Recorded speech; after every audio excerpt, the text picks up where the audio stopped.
सानथामनि थाखाय नुनो मोनगोन बरकुसल एमइ फरायसालिनि गेलेग्रा फोथाराव आयराखि थियेटारखौ। बालाबारि औगुरि बारदै सिख्ला हारिमु आफादनि बानजायनायाव सानथामनि थाखाय बरकुसल एमइ फरायसालिनि गेलेग्रा फोथाराव थियेटार आयराखिखौ हांख्रायनानै लाबोनाय जादों। गोदानै जोनोम मोननाय बर'नि आगोमा पाम्पुलि गयारिनि दैदेननाय थियेटार आयराखिखौ दिनैनिफ्राय जागायनानै फैगौ 20 खालारसिम एबा सानथामनि थाखाय लाबोनाय जादों। बालाबारि औगुरि बारदै सिख्ला हारिमु आफादनि आफादगिरि मुस्रि फरेन नार्जारि आरो बारग' आफादगिरि बिजय दैमारि बिथांजों लोगोसे सामलाय आफादनि आफादगिरि दिनेश सरगियारि आरो गाहाय नेहाथारि माधव बर' बिथांमोना फोरमायनाय बादिब्ला फैगौ 2023 मायथाइनि एप्रिल दानाव एबा बैसागु दानाव बारदै सिख्लानि खुंगु 25थि बारदै सिख्लाखौ खुंनो थाखाय बे थांखिखौ लानाय जादों। खुलुमबाय। गिबियावनो आर'नाइ रादाब, एसएम निउस आरो बड'सा चेनेल आरो आरके लाइभ नोंथांमोननि सिगां गिबियावनो आंनि गोजोन हामलायनायखौ बावहर। दिनै बालाबारि औगुरि बारदै सिख्ला रंजालि बैसागु आफादनि जा बानजायनायाव आयराखि थियेटारा दिनै सेथि दिन्थिहर। दा सेथि दिन्थिहराव जों गोबां रायजो राजा आइ आफा रायजो राजा बिथांमोनखौ लैहोर फैनानै आं बाहागो लाफैगोन होननानै आं बानजाय आफादनि जानानै रायजो राजाफोरखौ खर' गंग्लायै गुरैयै खावलायहरनाय थाबाय।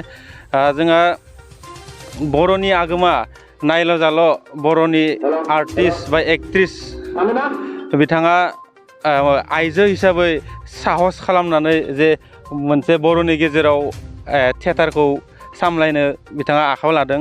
दा बिथांनि सामलायनायखौ जों जाहाथे बर' रायजो राजा आइ आफा बिथांमोना मदद खालामबोयो, बेनिखायनो आं रायजो राजा आइ आफा बिथांमोनखौ आंनि गोसो गोरबोनिफ्राय बा जोंनि आयराखि थियेटार सामलाय आफादनि जानानै गुरै खावलायहरनाय थाबाय। जाहाथे बयबो दिनैनि बे जोंनि सेथि दिन्थिहर बे दिन्थिफुंनाय हाबाफारियाव लैहोर फैनानै नायफैगोन आरो जाहाथे नांलाय खमलाय जाया, आं बिनिफ्राय रायजो राजा बिथांमोनखौ गुरै खावलायहरना थाखाबाय।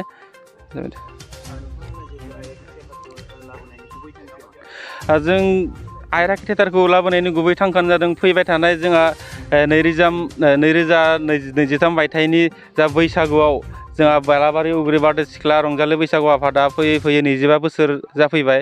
बे 25 बोसोराव जोंहा रुफाथि मायथाइ फालिनो थाखाय आखायाव लादों। बे रुफाथि मायथाइ फालिनायखौ लोब्बा लाखिनानै जोंहा दिनै आयराखि थियेटारखौ लाबोनाय जादों। बेखौनो दा रायजो राजानि अनसायनायजों लोगोसे गिबियावनो आङो आर'नाइ रादाब नोंथांमोननिसिम आंनि गोसो गोरबोनि साबायखर आरो लोगोसे बरायनाय जासिबाय। दा जोंनि बालाबारि औगुरि बारदै सिख्ला रंजालि बैसागु आफादा सानथामनि हाबाफारि लानानै बे आयराखि थियेटारखौ जों हांख्रायना लाबोनाय जादों। दा बेवहाय जों रायजो राजानिफ्राय गोबां मदद मोनगोन होननानै जों आसा खालामदों। दा दिनै गिबि सान, बे गिबि सानाव जोङो गिबियावनो बिथांमोना बेखेवहरनो सानदों राव गांसे मेथाइ फावथिना जों, बेनो जाबाय मिथिंगानि सिख्ला, आरो बिनि उनावहाय गांसे थुनफावथिनाजों बिथांमोना बरायनो नागिरदों दाहा थुनफावथिनाजों बिथांमोना जोंनि रायजो राजा आइ आफा बिदा फंबाय गासैखौबो बिथांमोननि रिंगु दामसाजों बिथांमोननि दिन्थिफुंनायजों जाहाथे गोजोन होनो हायो, बेखौ जों आसा खालामनाय जाबाय।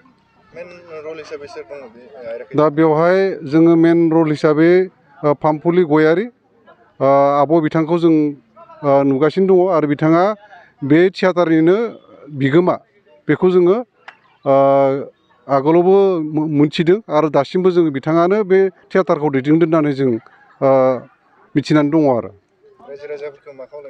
दा जोङो बालाबारि औगुरि बारदै सिख्ला रंजालि बैसागु आफादा फैबाय थानाय जोंनि सिलभार जुबलि बैसागु फोरबोखौ जों खुंनो थाखाय थि खालामदों। बेखायनो जोङो बेवहाय जोंनि नैबे बिहराम गोजौ फरायसालिनि सिथ्लायाव बा गेवलां फोथाराव जोङो जोंनि आयराखि बर' थियेटारखौ जोङो गाजा गोमजायै दिन्थिफुंनानै जाहाथे रायजो राजानि जाहाथे दुखु दाहा गासै माबाखौ जाहाथे जोङो नैबे नायजाबनि गेजेराव दिन्थिफुंनायनि गेजेराव जाहाथे जोङो गेना गोरोन्थि माखासे जोङो मिथिस'यै बाथ्राफोरखौ जाहाथे मिथिनो हायो। बेखायनो आं आइ आफा बिदा फंबाय रायजो राजा बिथांमोनखौ खावलायनो सानो, जाहाथे नोंथांमोना आरो रायजो राजाया लोब फैनानै जाहाथे जोंनि नैबे थियेटार दिन्थिफुंनायाव आरो जोंनि आफादखौ रोजा रोजा साबायखरजों लोगोसे थुलुंगा होफैगोन होननानै जोंनिफ्राय जों आसा खालामनाय थाबाय।